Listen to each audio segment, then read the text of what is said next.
Good morning, students. Welcome to this lecture. In today's lecture, we're going to start with your chapter number 2. We have already completed first chapter. So let me share the screen and give a highlight of what we are going to study today. Okay. Kindly have a look. These are the topics. The second chapter is all about program and OS security. We are going to start with program security today. Many of the topics we have already covered in CSS. It will be just a recap of those topics, but according to the syllabus, we have to complete those topics as well. So, in your syllabus, it's nearly an 8 hours chapter, but I don't think that much time is required for this. So, I will complete this chapter in 3 lectures maximum, 3 or 4 lectures maximum, and the rest I can dedicate for the other uh, high weightage chapters. Okay, so let's have a look. This is basically about non-malicious programming errors. The first topics for today are non-malicious programming errors, malicious programs or codes. You all know what are those. We'll just give a recap of what those are. Okay. Then targeted malicious codes. You have heard few of these types. For example, salami attack is one of the uh, attacks over here, which is a targeted malicious code. You know what is salami attack, right? So I don't need to focus much into that. I can give you a few case studies if required. Okay, so these are the topics for the day. Let's have a look. What are the topics in detail? First of all, non-malicious programming errors. These also you know. Yeah. So the first is buffer overflow. You all know what exactly is buffer overflow, right? I will show you a few examples, few real life examples of buffer overflow. Then, if at all you are not clear with the topic, it will be clear then. Then next topic is all about race condition. If you remember race condition, we have done it. If not, kindly let me know. We can go in much detail about what exactly is race condition. I have few demos, videos for it to make it easy for you to understand. And then we will move towards one more topic, which is called as incomplete mediation. We had covered this also in CSS, but I will again give a recap of what this sort of attack is. You might have seen such attacks, but you might not be remembering the name of this attack. So it's called as incomplete mediation. You will come to know what exactly is this incomplete mediation whenever we start with this topic. Next up, we are having a topic which is called as malicious programs. We all know what are malicious programs or malwares. Malwares are nothing but malicious softwares. So I can say malwares as malicious softwares. Okay. You all know what are malicious softwares. We have already covered this in CSS as well as in your first lecture, if you remember. I've shown you the various types of malicious softwares, viruses, worms, trojans, botnets, rootkits, adware, spyware, etc. Okay, logic bombs, time bombs, etc. We have done this n number of times. Okay, so I will just give you a brief difference between what are these. Okay, with the help of a very interactive video I found on the internet. Okay, I will show it to you. Next up, the last 3 topics for the day are targeted malicious codes. Targeted malicious codes are nothing but first is targeted malicious codes. Let me explain what those are in detail. It's all about carrying out your malicious activities by finding out targets. Similar to your spear phishing. If you remember, spear phishing was all about attacking a particular target, not about the entire community, right? So same thing happens over here. A targeted malicious code is planting a malicious code or a malicious software in such a fashion that you know who your customers are. It's not vague. You know who your customers are, who your target is, and then you need to carry your attack. Okay, so these are the basic 3 types in which the targeted malicious codes are available. Apart from these, many other attacks are there which happen in day-to-day life. We have highlighted. I have highlighted these 3 topics because these are the most common and the most proliferant type of attacks which actually happen in real life. First one is salami attack. Second is a covert channel, and third is linearization attack. Okay, I will go into detail whenever I start with these topics. So overall, in a broad sense, these are the topics which we are going to learn today. Not learn, in fact, revise today because we have already done it. Most of the topics we have done. So, are you ready? Let me get started. If I'm audible, if the screen is visible, let me know. Then I can start with the first topic, which is buffer overflow. बराबर है sir. दिखाई भी दे Okay, रहा है, thank you. सुनाई भी दे रहा है. Okay, thank you. I'm getting few comments. If possible, keep one session for SSO tomorrow. That's what I'm saying. If you want, kindly type in your answers in the feedback form, which I will give you towards the end of the lecture. And let me know through the feedback whether you want tomorrow's first lecture as the hands-on session for the SSO thing, which I have given as assignment. Okay.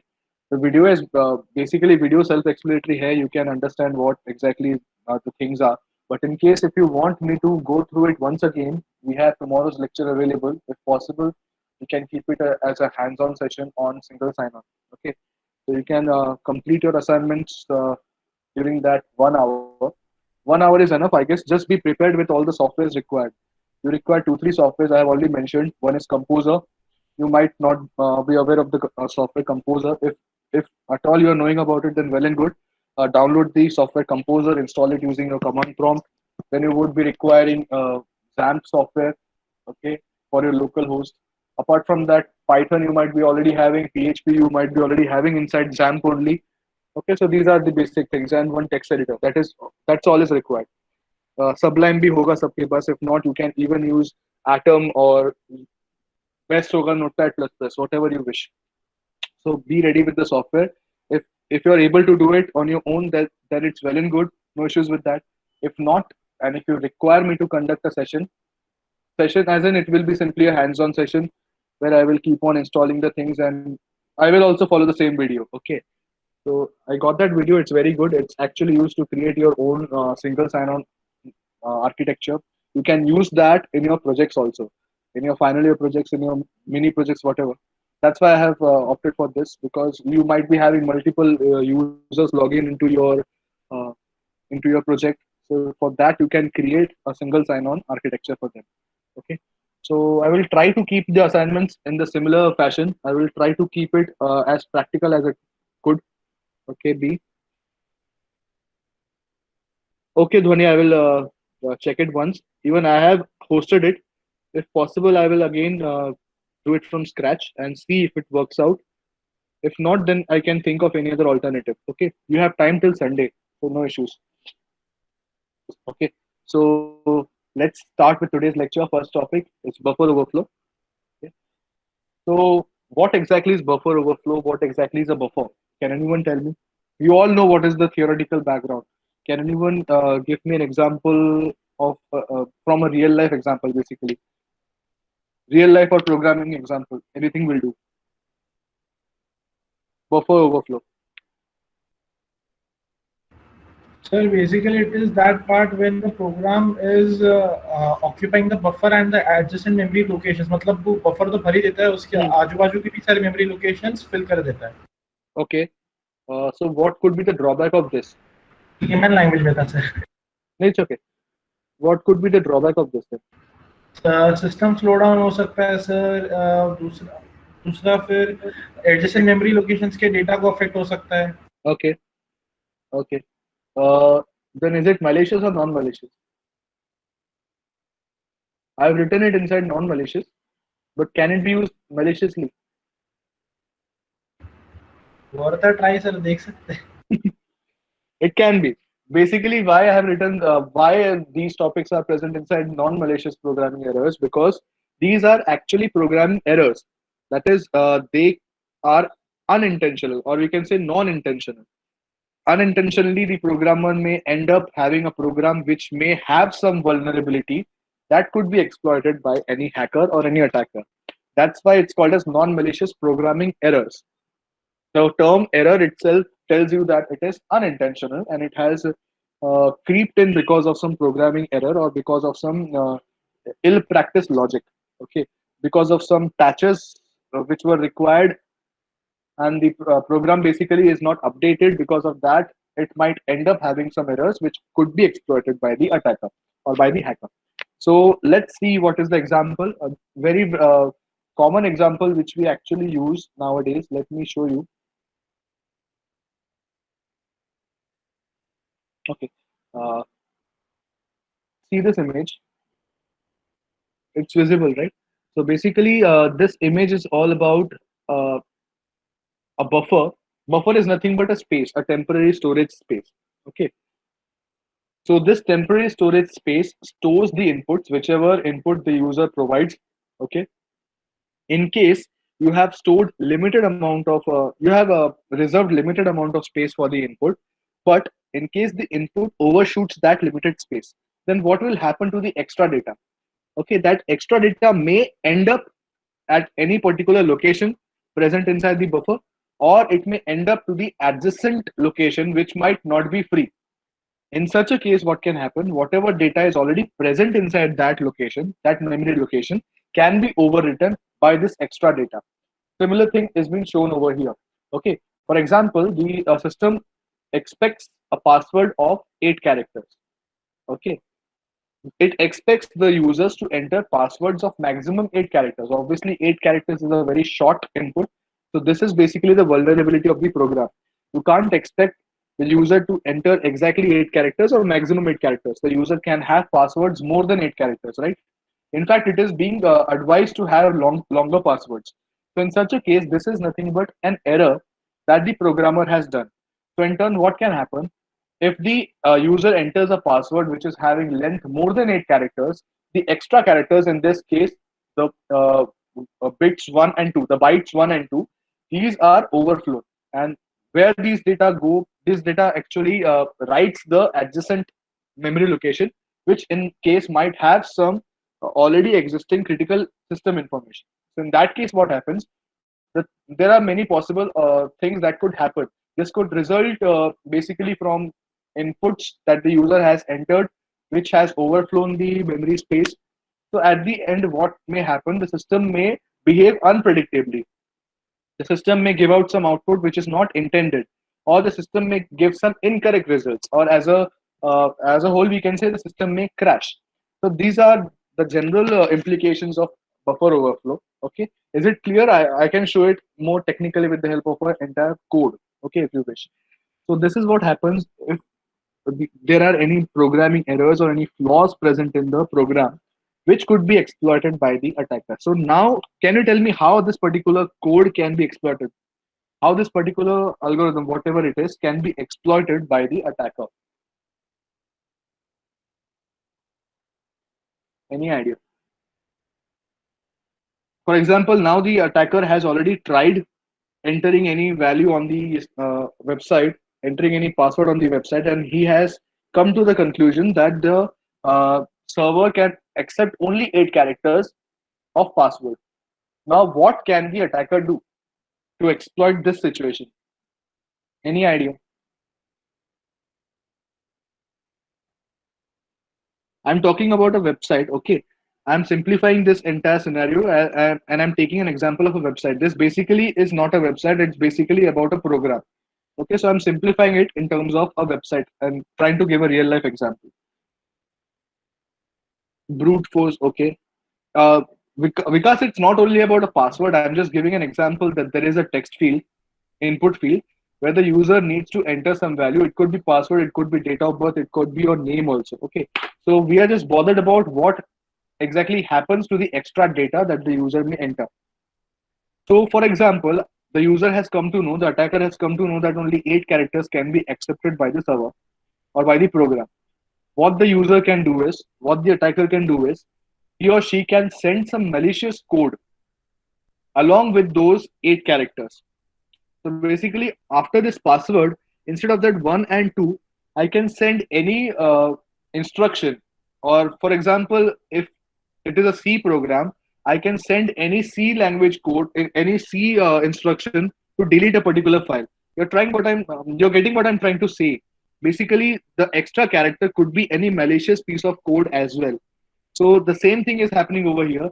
Although the attack is non-malicious, although the type of this particular activity is non-malicious, although this is a programming error, but still it could be used maliciously. The attacker can send some extra data, and that extra data could be a code or a pseudo code or a piece of command. That command will be copied down into the memory. For example, this particular location where 1 is present, that malicious code could be copied and put up in this memory location. As a result, what will happen whenever the computer reads that memory location, that particular command will be read and the corresponding activity will be performed. So now just imagine if I send a command delete certain file, delete C drive. Okay, what will happen whenever that particular command is being read, whenever the pointer moves to that memory location, whenever that particular instruction is read, what will happen? That particular drive will be deleted and your system will crash. So this is how malicious activities could be performed with the help of buffer overflow, which otherwise seems non-malicious. You got what I tried to teach you all. Kindly let me know if you are clear with this topic. Okay.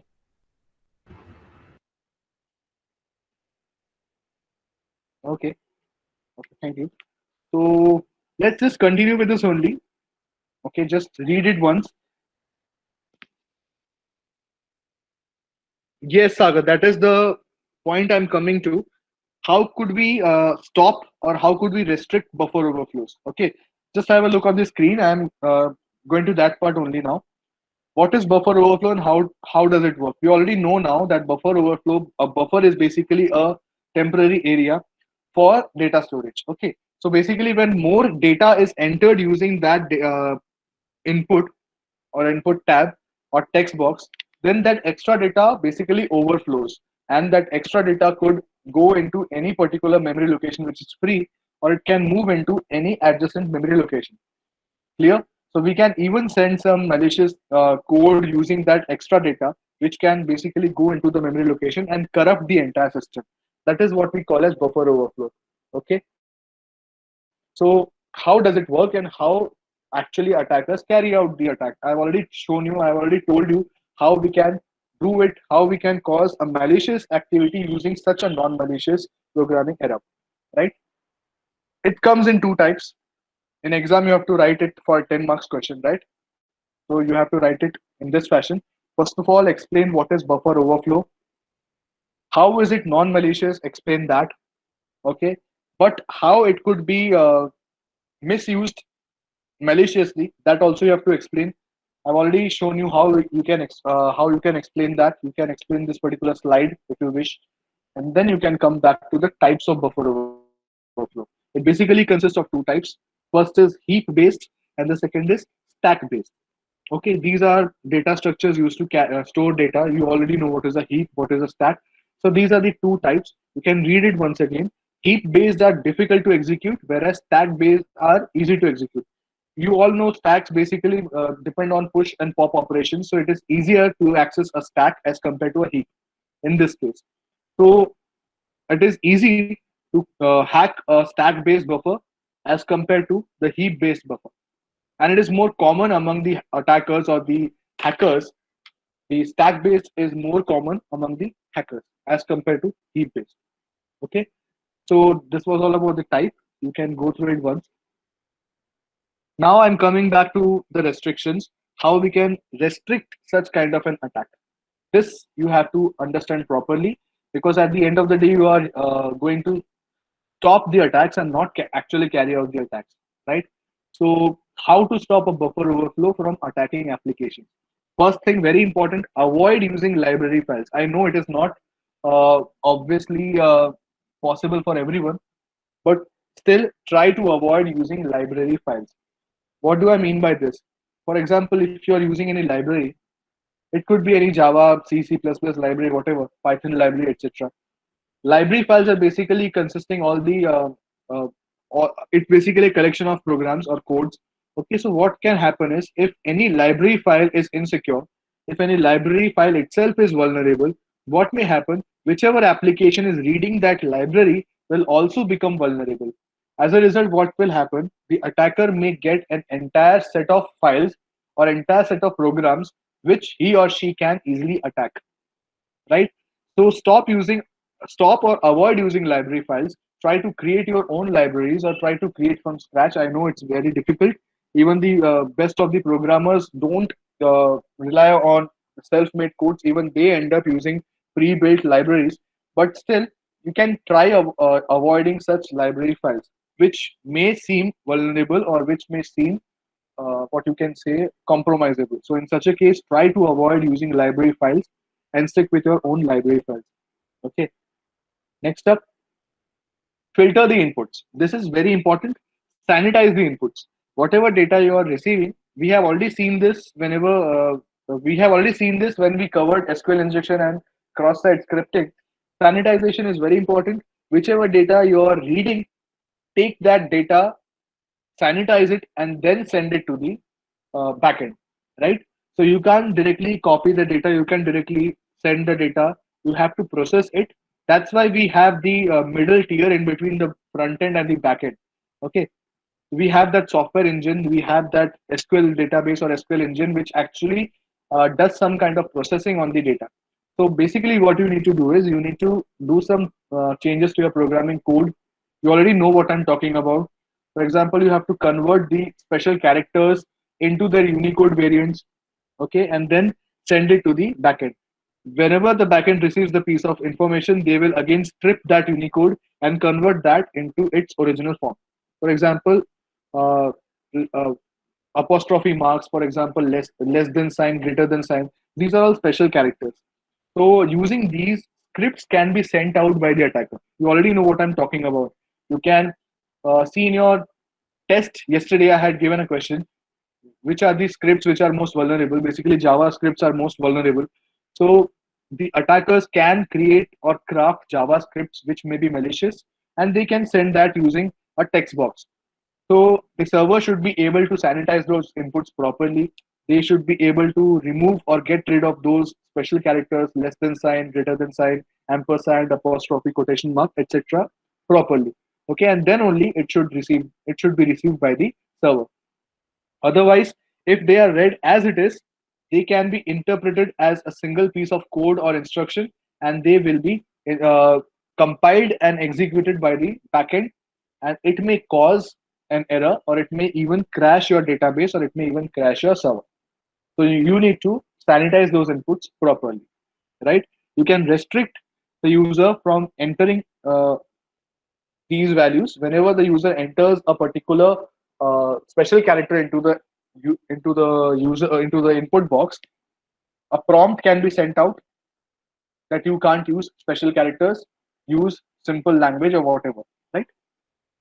Next up, we are having this particular way we can test the application. So basically what is happening is, before deployment, obviously the applications are being tested. The testers are basically, you can say, the enemies of the programmers. Obviously, system testers or software testers try their best to find out bugs or loopholes in the programs. And actually, that is a very good task, because if an untested software goes into the market, you may imagine what could happen. If your program is having bugs, if your programming a program is having any loophole, any vulnerability, that may even not only cause harm to the end user, but it may even cause harm to the entire enterprise. It can even be used maliciously by the hackers to get direct access to your server, and your data will be at stake. Okay, so your confidentiality might be breached, and that is why we need to test the applications thoroughly before it could be deployed. Similarly, once your application is tested and once it is deployed, you need to provide patches. For example, you know what are patches, right? Or updates. You see on Play Store, frequently applications are getting updated. Why it's so? Because as your application is in the market, the attackers may try to find out some loophole in your application. As the attackers are trying to find out the loopholes, at the same time the developers and the testers are also working out on the same ground. There's always a race between the attacker and the person who is safeguarding your application. So this race has to continue, otherwise at some point of time you may see that WhatsApp is having so and so vulnerability, your data confidentiality is breached, so and so kind of news pop in. That's because the attackers try to find out any loophole in your system. That's why you have to keep on continuously patching your software. You need to keep on fixing the bugs, correct? So that is why we need to patch the softwares on a particular time scale. Every 2 weeks, every 1 week, every month, you need to go through the software once again. There might be one or two bugs, you might patch it up and release the updates. That is very important, otherwise your entire program will crash, or it may crash, right? So I hope this particular topic was clear.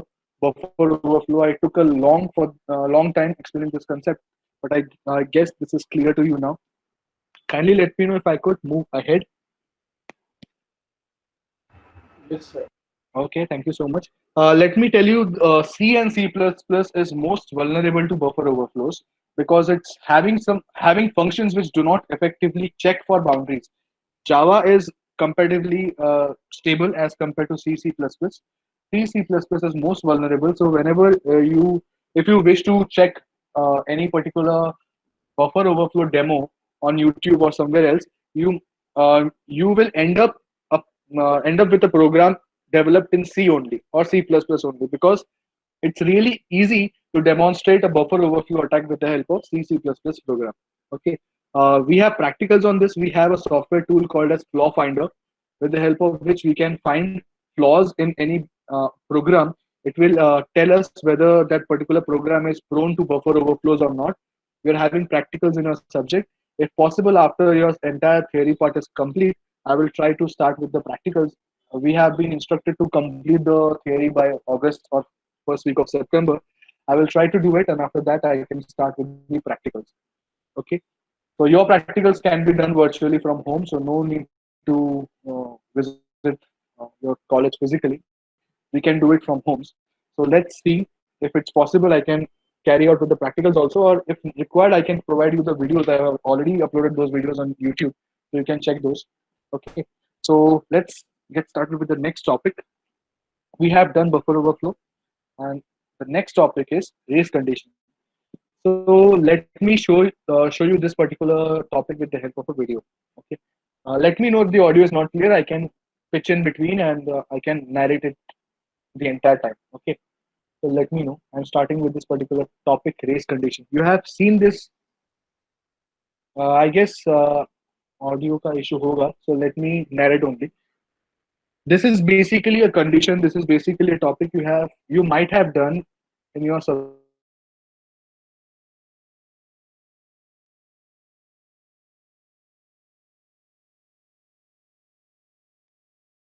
clear. Okay, it's slow at times, so I will skip in between the video. Basically, this is all about a condition where a user John visits an ATM. Okay, he checks the balance. The balance is somewhere about 5,000. Okay, this is an entire scenario. He wants to withdraw some cash. Okay, so let's see how much cash he wants to withdraw. He first of all he first of all checks the ATM machine. He first of all checks whether the ATM machine is proper or not. We have already seen how to check ATM machines. We can physically check the ATM card slot. If it is shaking a lot, it might have some ATM skimmer installed on it. By the way, last yesterday's question was based on this only, ATM skimming. Many of you made mistake in the spelling. I had given that option intentionally so that you can differentiate between the spelling. This is Skimming and not scheming. It is not Scheming. Okay, so don't make that mistake once again. So first, let's see what happens. The person John visits the ATM. First of all, the very first step is he will check his balance. His balance is obviously 5,000 as it's mentioned over there. That value is being read from a database server and it's being highlighted on the ATM machine. Point number two, if enough balance means, for example, the person John wants to withdraw some amount. I guess John wants to withdraw 2,000 rupees. Let me check.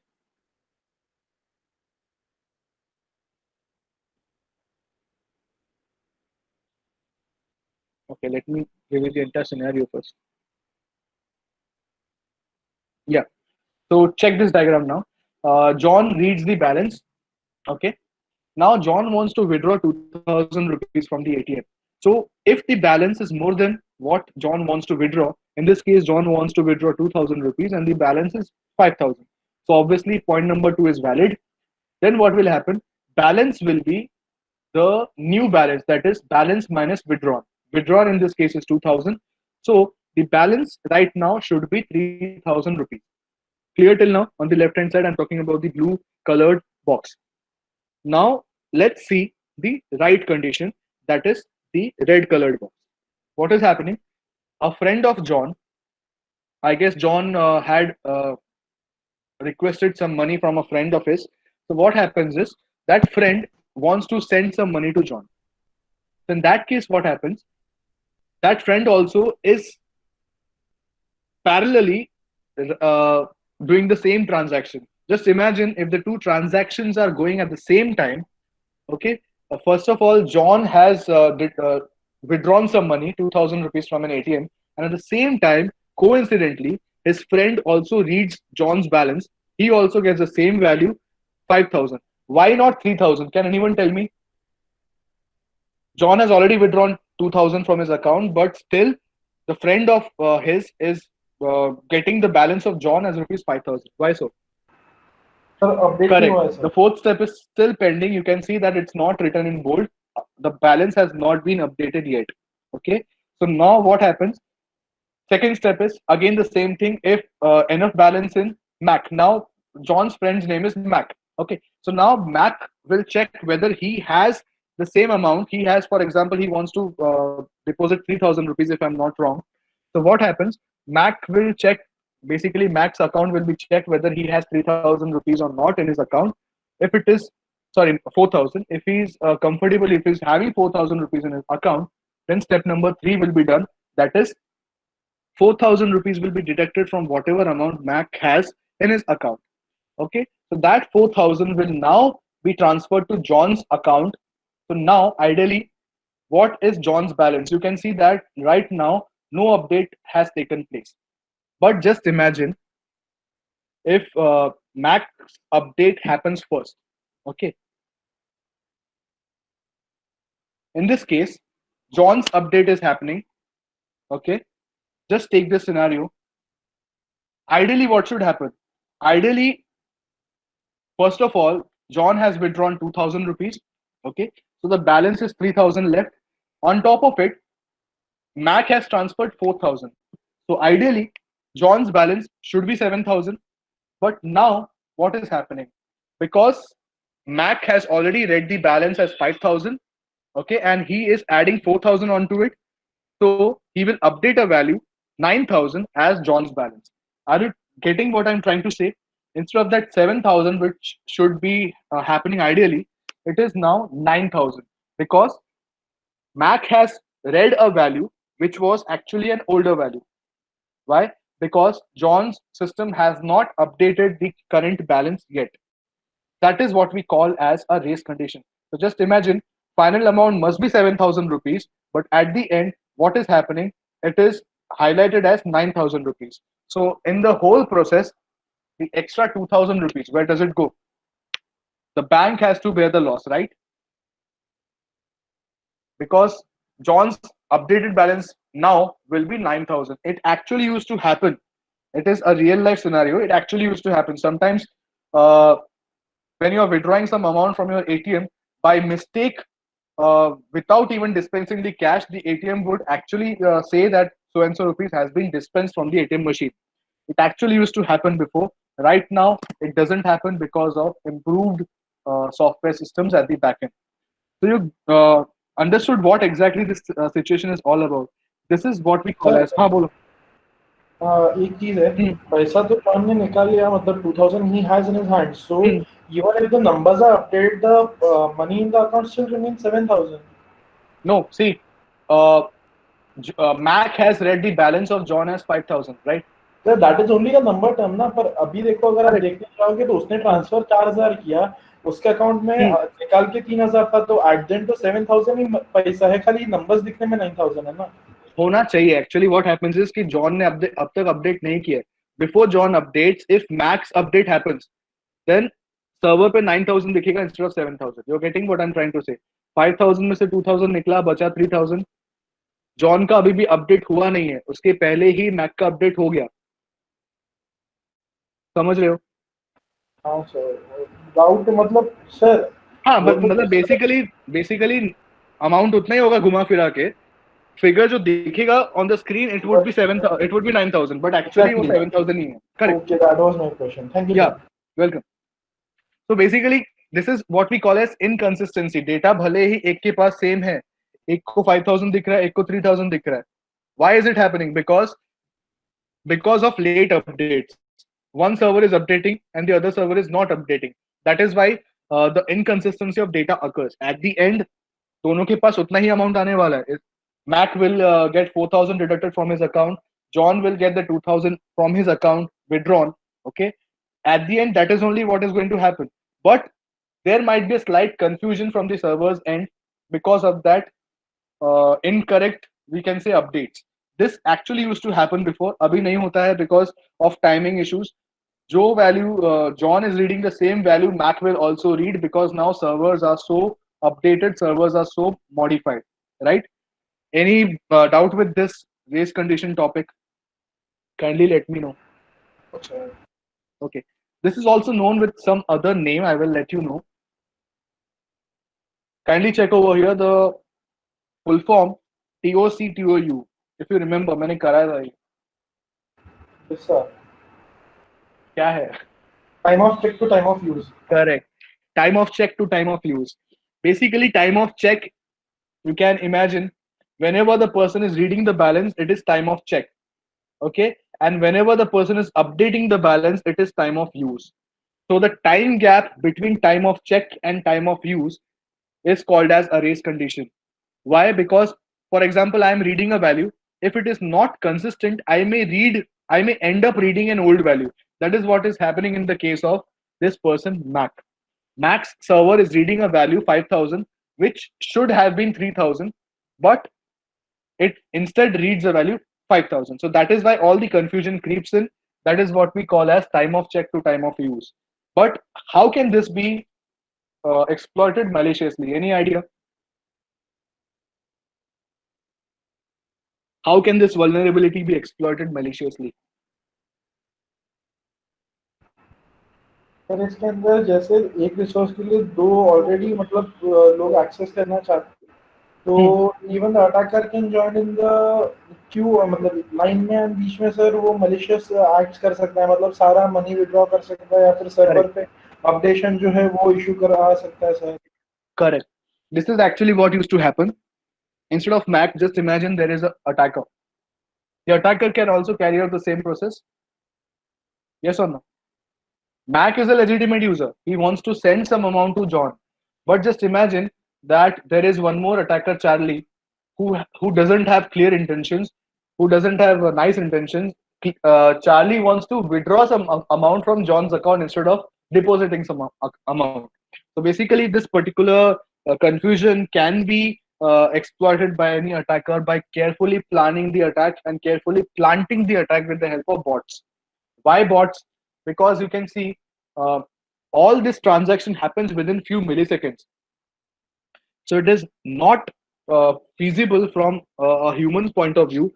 A human being cannot monitor all the transactions on milliseconds basis. So he or she would require some bots which will automatically keep on reading the balance of John's account, balance of his account or her account. And then whenever the bot finds out any particular loophole, it will carry out the attack. Obviously, this is a very complicated sort of an attack. It actually used to happen with the help of tools such as Wireshark. How? Because that bot could easily capture the traffic. And whenever such a traffic used to happen, it could launch the attack with the help of those bots. Right? So this is how non-malicious programming errors can also be used maliciously. Okay, clear with the topic? Okay. Okay, thank you. These are also called as timing attacks, time-based attacks. Why so? Because now the things should be clear. It is based on the time differences between reading the data and writing the data. Okay. So now let's move on to the next topic or next non-malicious programming error, which is called as incomplete mediation. Now, what does it mean? Any idea? Yes sir. Okay, बोलो. Sir इसके अंदर ऐसा होता है कि application जो user से intended values या पैरामीटर्स जो है वो छोड़ के कुछ भी इनपुट ले सकता है मतलब सैनिटाइज नहीं होता इनपुट तो उसकी वजह से सर ये क्रिएट हो सकता है. Correct. I had also given one example. Let's see. Let me write it down. Again, the same thing happens over here. You instead of sanitizing the inputs, for example, over here you can see I am writing an URL which is sending all the parameters with the help of get method, not post. Just imagine this is an e-commerce website which is having some product. This product is this particular this product is having this particular ID 101, and this is the user ID. For example, I have logged into the website. My user ID is 11, and my product which I'm willing to buy is having a PID of 101, and its cost is 100. Okay. So now what I can do is, suppose if I'm an attacker and if I'm able to watch the entire transaction on the URL, you all know how you could exploit it. Yes or no? Can it be done in real life? I'm not asking you to carry out in real life. You can do this with the help of a localhost website. You can create your own website and you can check on it. This again could be your assignment. Assignment number 2, I can give it as an assignment later on. But just think of it. This can actually happen. You have this website example.com. Whenever the user logs into such a website, till here, this is the actual website, right? example.com/index.php. But after this question mark, whatever data is being written, it is nothing but the data which the website has got from the user. Yes or no? With the help of a get method. So whenever we use get methods, as you all know, all the data which the user enters using the text boxes or any input section, any input box, that data goes and gets appended on top of the URL. We have already seen this in directory traversal attacks. If you remember, path injection attacks, we have already seen a demo on this. So whenever such kind of a thing happens, how can it be exploited? And which tools you can use to exploit it if you wish to. We are talking about tools. We are going to talk about tools for this entire subject during this entire subject. Okay, so be prepared with all the tools. Which tool I can use? तो Wireshark use कर सकते हैं ना, as a packet ही वैसे भी जाने वाला है, कुछ भी करेंगे तो मतलब Okay. you can extract the values from it. Okay, basically it's a packet, right? Suppose I want to change the packets. Suppose I want to change the contents of the packet. What can I do?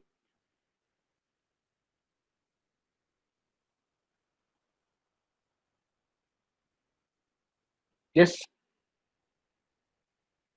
Suppose I want the product for free. Instead of paying 100 rupees, I want the product for free. Can I do so? तो locally कर सकते हो पर server पे होना difficult है. Obviously, local तो कर ही सकते हैं. सर्वर पे भी होता था. Now it's not that easy. In fact, अभी भी हो सकता है, but it's really difficult. Again, it's a timing based attack. What exactly used to happen is, few of the websites, I won't take the name of those websites, uh, actually a commercial website, I won't take the name, uh, last 3-4 years की बात है. In fact, what exactly happened is a bug bounty program was introduced, and using that bug bounty program, people had pointed out that so and so bug is present in your website. It was a well known website. Not Flipkart, not Flipkart. Flipkart पे इतना easy नहीं था. Flipkart पे बहुत बाद में हुआ था. Okay, so it's again an e-commerce website only. You can search. So basically, what happened is, during checkout, people used to stop the communication. Stop the communication as in, once you press the once you click the submit button. Okay, let me show you.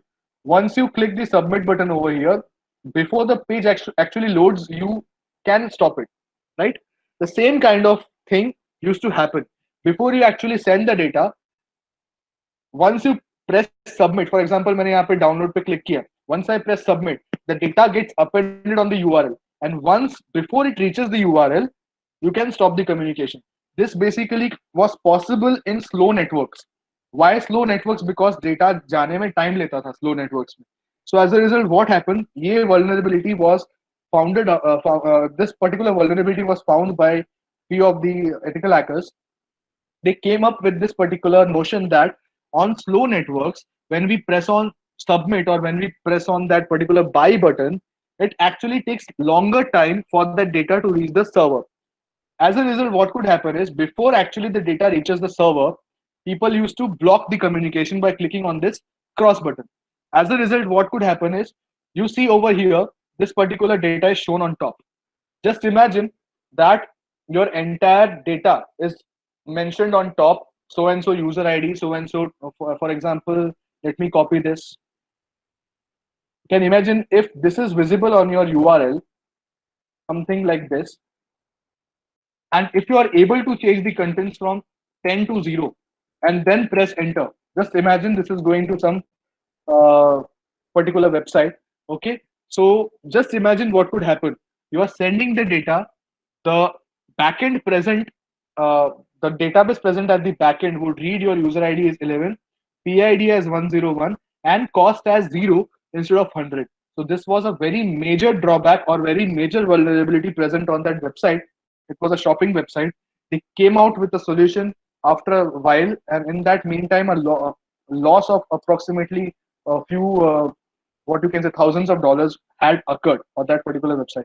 You're understanding the severity of this particular attack.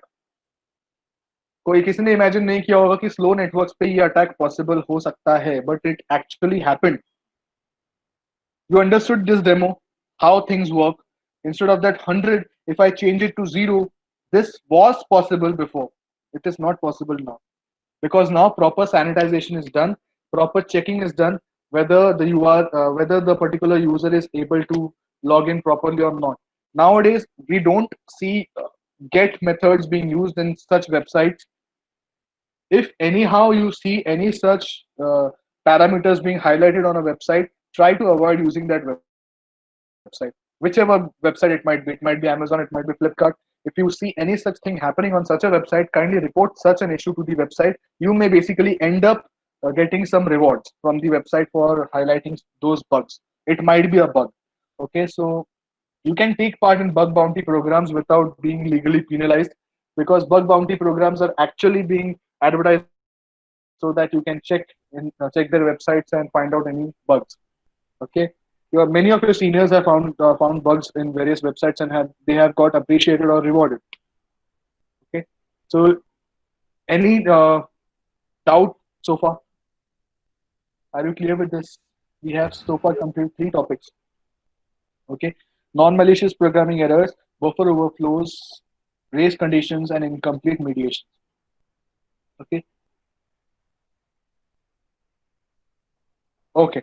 So this particular topic, malicious programs, you all know what exactly is malicious program. Let me show you a video, 3 minutes video, and I will end today's lecture. So let me first of all provide the attendance link.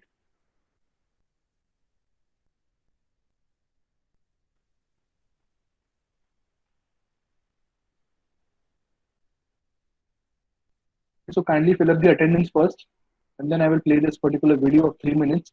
It will basically tell you the differences between all the malicious softwares available. This might make things clear for you.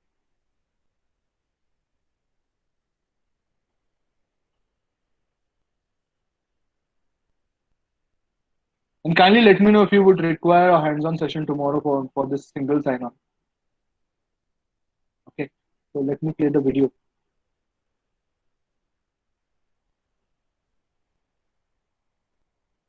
Are all malicious programs that can cause damage to your computer. Let me know if the audio is clear. Viruses, worms, and Trojan horses are all malicious programs that can cause damage to your computer. But there are differences among these 3. What is a virus? A computer virus attaches itself to a program or file, enabling it to spread from one computer to another, leaving infections as it travels. Like a human virus, a computer virus can range in severity. Some may only cause mildly annoying effects, while others can damage your hardware, software, or files. Almost all viruses are attached to an executable file, which means the virus may exist on your computer, but it actually cannot infect your computer unless you run or open the malicious program. It is important to note that a virus cannot spread without a human action, such as running the infected program. So what is a worm? A worm is similar to a computer virus by design and is considered to be a subclass of virus. Worms spread from computer to computer, but unlike virus, it has the capability to travel without any human action. The biggest danger with a worm is its capability to replicate itself on your system. So rather than your computer sending out a single worm, it could send out hundreds or thousands of copies of itself, creating a huge, devastating effect. One example would be for a worm to send out a copy of itself to everyone listed in your email address book. Then the worm replicates and sends itself out to everyone listed in each of the receiver's address book, and the manifest continues on down the line. Due to the copying nature of a worm and its capability to travel across networks, the end result in most cases is that the worm consumes too much system memory or network bandwidth, causing the web servers, network servers, and the individual computers to stop responding. So what is a Trojan horse? The Trojan horse at first glance will appear to be a useful software, but will actually do damage once installed or run on your computer.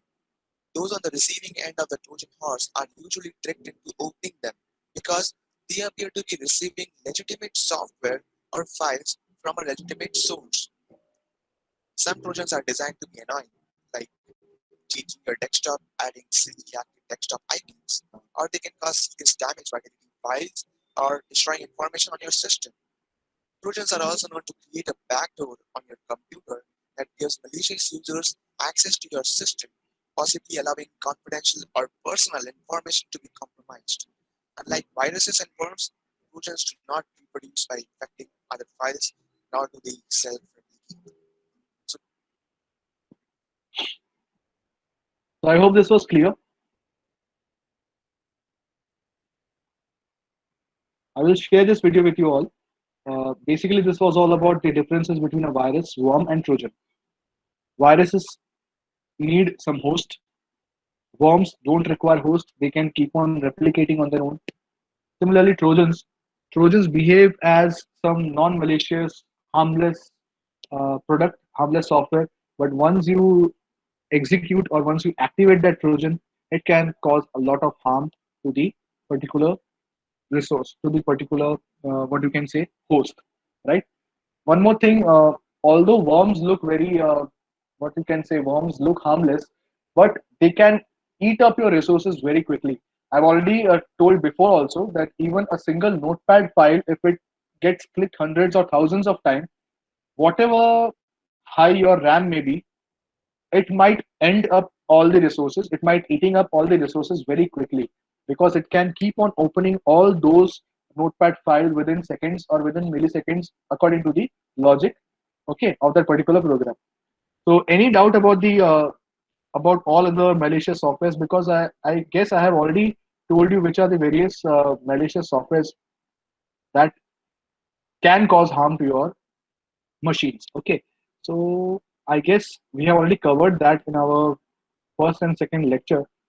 Let me see if I have that particular PDF malwares. Yeah. So just have a look. These are the various malwares which are existing right now. Just read out. These are very simple things. You can read it out and let me know if you are having any doubt in this. Then I can elaborate on that. Macro viruses. You know what are macro viruses? These basically infect the Microsoft Office programs, for example, Word or Excel. Macros are basically used to reduce our manual work by repeating some pre-recorded or what you can say programmed sequences again and again. So what exactly happens is a virus attaches with that macro file, similar to your libraries, which we had discussed just now. If the library file is infected, it may corrupt the entire programs which calls those library files. It's similar to that. If I have a macro file being called inside an Excel file, what happens is whenever I open that Excel file, that macro virus also gets activated and it may replicate itself and attaches to the code other files also which are linked with that particular Excel file. For example, I have an Excel file on my desktop. I can copy that Excel file and give it to some of my friends, or I can send the email to one of my friends. Whenever he opens it, that virus also gets attached to that host computer. So this also moves on and on and on, and the email filters are also not able to carry to detect that macro virus. It's really difficult. Okay. Next up, file infectors. These are viruses which basically attach itself to exe files. whenever we open any exe file, we might have a virus attached with it. I have already told you how to detect whether a particular file is infected or not. You can go to that virustotal.com and upload your file and check whether it is infected or not. So there are n number of ways in which you can protect your machine. You just have to be aware of it, right? Boot sector viruses, polymorphic virus. I had given this question yesterday. You can see this is what I had given yesterday. The virus conceals themselves through varying cycles of encryption and decryption. It was a copy paste question, if you can see it over here, right? People may end up getting confused between this and stealth virus. Polymorphic viruses can conceal themselves. Similarly, stealth viruses also can conceal themselves. But polymorphic viruses can even change their signatures. They can keep on changing their behavior based upon the situations. Whereas this particular virus, stealth virus, cannot change their signatures. This is the main difference. Similarly, you know what is a Trojan. Trojan is a very harmful program, but it hides itself to be it conceals itself like it's a harmless program. For example, a calculator. Calculator पे किसी को शक नहीं होगा, but when you open that calculator, it might end up copying the malicious code on your machine. Right? The same thing goes with logic bombs, worms, droppers. Droppers are something new. Dropper is a program used to install viruses on computers. So basically, it is a carrier. It carries the virus and drops it onto your computer. This could be even considered to be a what we can say torrent file. Whenever you open a torrent file, it may have a virus installed in it. So that particular torrent file, that particular magnet file could be a dropper, right? Similarly, ransomware, we know what is ransomware. We had already seen it. Adwares. Adwares are those small ads which keep on popping up on your computer system based on the cookies, based on your cache, based on your browsing history. Okay. So if you click on those ads, you might end up downloading certain files on your system, which can cause a lot of harm. Next up, we are having spywares. Spywares or rootkits are basically those programs which, when installed on your computer, can remotely monitor your activities and send the data to the attacker. Okay, so these are very harmful. They can even install keyloggers onto your machine remotely. Whatever data you type on various websites or even whatever data you type on a machine, that those keystrokes can be recorded and sent to the attacker. So these are the various malwares. I will share this PDF with you. Okay, you can go through them. I already have shared this in the previous classroom, if I'm not wrong. I can copy it and share it with you all in the new classroom also, so you can go through it and then prepare for your subject. Okay. So that's it. If you're having any doubts, you can let me know. I will go through the feedback form. If I get a majority of votes, I can take a hands-on session tomorrow